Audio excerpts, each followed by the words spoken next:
Hi guys, ಇದು ನನ್ನ first mini blog. ನಾನು ಪ್ರಿಯಾಂಕಾ. ಅಮ್ಮ ಮನೆಗೆ ಹೋಗಿದ್ದೆ. ಹಾಗೆ ಸಮ್ಮರ್ ಅಂದ ತಕ್ಷಣ ಫಸ್ಟ್ ನೆನಪಾಗೋದೆ ಹಪ್ಪಳ, ಸಂಡಿಗೆ ಏನಾದರೂ ಒಂದು ಮಾಡಿಸ್ಕೋಬೇಕು ಅನಿಸ್ತಾ ಇರುತ್ತೆ. ಯಾಕಂದರೆ ನೆಕ್ಸ್ಟ್ 3 ಮಂತ್ಸು ಮಳೆಗಾಲ ಆಗಿರೋದ್ರಿಂದ ಈಗಲೇ 3 ಮಂತ್ಸಿಗೆ ಆಗೋಷ್ಟು ಹಪ್ಪಳ ಸಂಡಿಗೆ ಎಲ್ಲ ಮಾಡಿಟ್ಕೊಬಿಡೋಣ ಅಂತ. ನಮ್ಮ ಊರಿಗೆ ಹೋದ್ವಿ ಅಂದ್ಬಿಟ್ರೆ ಒಲೆಯಲ್ಲಿ ಏನು ಬೇಕಾದರೂ ದೊಡ್ಡ ದೊಡ್ಡ ಐಟಮ್ಸ್ಗಳನ್ನ ಮಾಡ್ಕೋಬಹುದು. ಹಾಗಾಗಿ ಅಮ್ಮ ಕೂಡ ನನಗೆ ಹೆಲ್ಪ್ ಮಾಡಿದ್ರು. ಇದನ್ನು ಮಾಡಿದ್ದು ಸಿಂಪಲ್ಲು. ಇದಕ್ಕೆ ಒಂದು 3 ಇಂಗ್ರೀಡಿಯೆಂಟ್ಸ್ ಇದ್ರೆ ಸಾಕಾಗುತ್ತೆ. ಈ ಥರ ಬಿಸಿಲಿರುವಾಗ ಒಂದು 3-4 ಡೇಸಲ್ಲಿ ಒಣಸ್ಕೊಂಡ್ಬಿಟ್ರೆ ಚೆನ್ನಾಗಿರೋ ಗರಿಗರಿಯಾದ ಸಂಡಿಗೆ ಹಪ್ಪಳ ಎಲ್ಲ ರೆಡಿ ಆಗಿಬಿಡ್ತು.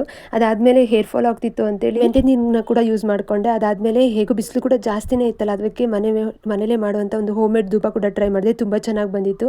ಅದು ಮನೇಲಿ ಎಲ್ಲರಿಗೂ ಕೂಡ ಇಷ್ಟ ಆಯಿತು, ಅಷ್ಟು ಚೆನ್ನಾಗಿ ಬಂದಿತ್ತು. ಅದಾದಮೇಲೆ ಮನೇಲಿ ಎಲ್ಲ ಸ್ವಲ್ಪ ಟೈಮ್ ಎಲ್ಲ ಸ್ಪೆಂಡ್ ಮಾಡಿ ಹೊರಗಡೆ ಎಲ್ಲ ಮಕ್ಕಳಿಗಂತೂ ಇಲ್ಲಿ ಬಂದ್ರಂತೂ ತುಂಬ ಖುಷಿ ಅನಿಸುತ್ತೆ. ಸೊ ಹಾಗಾಗಿ ಕೆಲವೊಂದು ಪ್ರಾಡಕ್ಟ್ಸ್ ಕೂಡ ಮೀಶೋದಿಂದ ತರಿಸಿದೆ, ಅದು ಕೂಡ ಡೆಲಿವರಿ ಆಗಿತ್ತು.